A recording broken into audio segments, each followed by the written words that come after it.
নমস্কার, আমি সঙ্গীতা। আর এটা আমার ছোট্ট জগৎ, ফুড অ্যান্ড ফুডস্টেপস। সেখানে আপনাদের সবাইকে অনেক অনেক স্বাগত।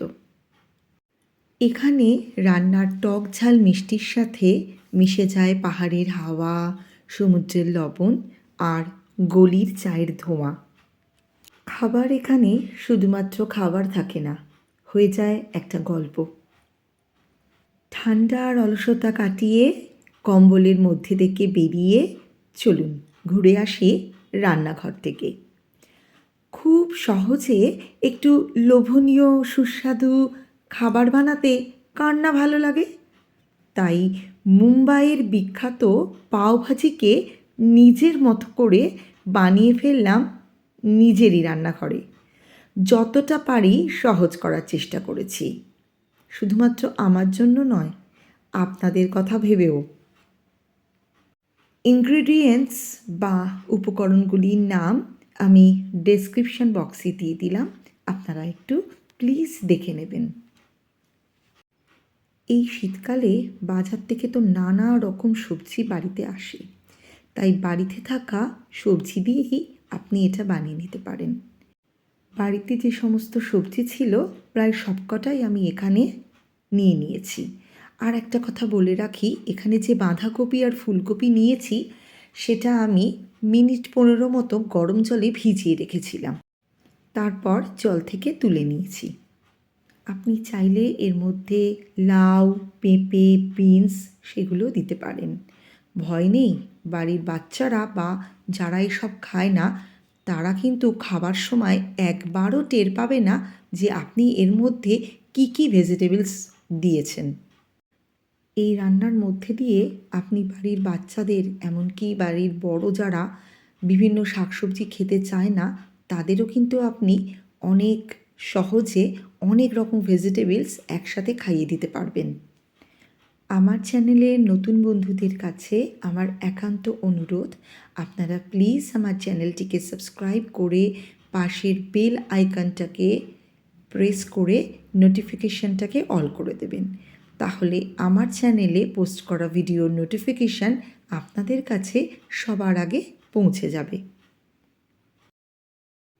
রান্না করতে গিয়ে যদি দেখেন রান্নাঘরে পাওভাজি মশলা নেই, তাতেও চিন্তার কোনো কারণ নেই, গরম মশলা তো আছে, তো সেটাও দিয়েও কাজ হয়ে যাবে। আমি এখানে কোনো ভেজিটেবলসই ফ্রাই করছি না, সমস্ত ভেজিটেবলসগুলো একেবারে একসাথে এই কষানো মশলার মধ্যে দিয়ে ভালো করে মিশিয়ে নিয়ে একদম হুইসেল দিয়ে দেব।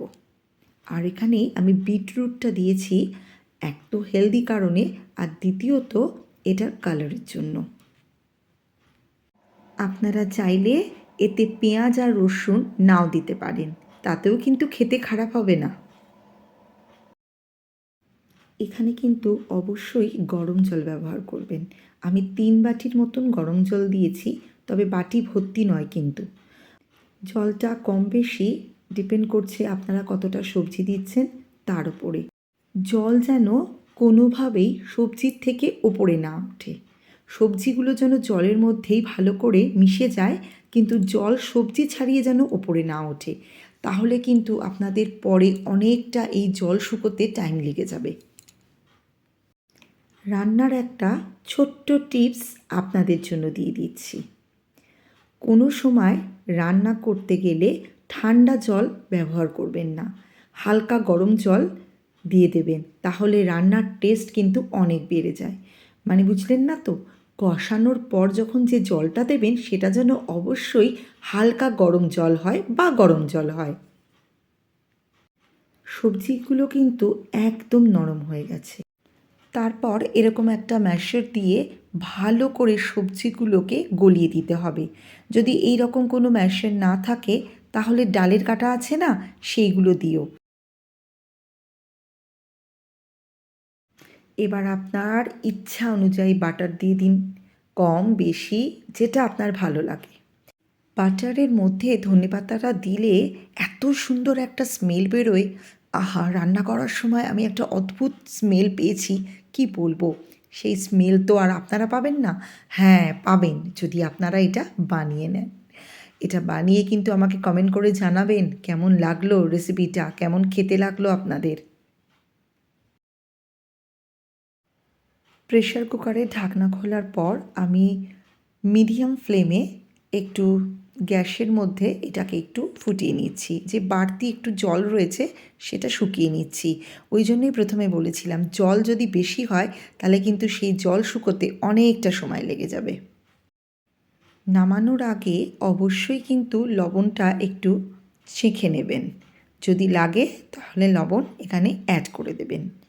এবার ওই একই ফ্রাই প্যানে আপনার ইচ্ছা মতন বাটার দিয়ে দিন, অল্প করে একটু ধনেপাতা ছড়িয়ে দিন।